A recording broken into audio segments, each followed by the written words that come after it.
Hi guys, ഇന്ന് ചെറിയൊരു പുഞ്ചിരിയോടെയാണ് ഈ വീഡിയോ തുടങ്ങുന്നതും അതുപോലെ പുഞ്ചിരിയോടെ തന്നെയായിരിക്കും ഈ വീഡിയോ ഞാൻ എൻഡ് ചെയ്യാം. കാരണം എനിക്കിന്ന് പുതിയൊരു പേര് കിട്ടിയിരിക്കുകയാണ് സുഹൃത്തുക്കളെ. പറയുമ്പോൾ ചെറിയ നാടകം വരും. ഞാൻ എന്തിനാ കർണാടകയ്ക്ക് വരും, കർണാടക തിരിച്ചു വരും. ഞാൻ കഴിഞ്ഞ ദിവസം ഒരു പരിപാടി ഉണ്ടായി. അപ്പൊ പരിപാടിക്ക് വരുന്ന സമയത്ത് ദേ മൈൻഡ് കോച്ച് വരുന്നു.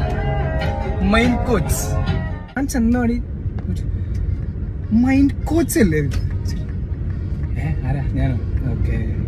ഞാൻ ലിറ്ററലി എൻ്റെ ഉള്ളില് എന്റെ മറ്റേ ഇന്നർ ചൈൽഡ് ഉണ്ടല്ലോ, അപ്പൊ എല്ലാവരുടെ ഉള്ളിലും ഒരു ഇന്നർ ചൈൽഡ് ഉണ്ട്. ആ സാധനം വന്ന് പക്ഷെ ഞാനത് ഇങ്ങനെ പിടിച്ചു വെച്ചിട്ട്, പക്ഷെ എനിക്ക് ആക്ച്വലി ഭയങ്കര സന്തോഷമായി. കാരണം മൈൻഡ് കോച്ച് അടിപൊളി. അപ്പൊ ഇന്ന് എനിക്കത് ഭയങ്കര ഇഷ്ടം തോന്നി തരാം. അപ്പൊ ഞാൻ അതുകൊണ്ട് ഇനി ഡെയിലി വ്ളോഗ് ചെയ്യണമെന്ന് എൻ്റെ അടുത്ത് കുറച്ച് പേര് എനിക്കിങ്ങനെ മെസ്സേജിൽ ഇടുകയാണ്. അതുപോലെ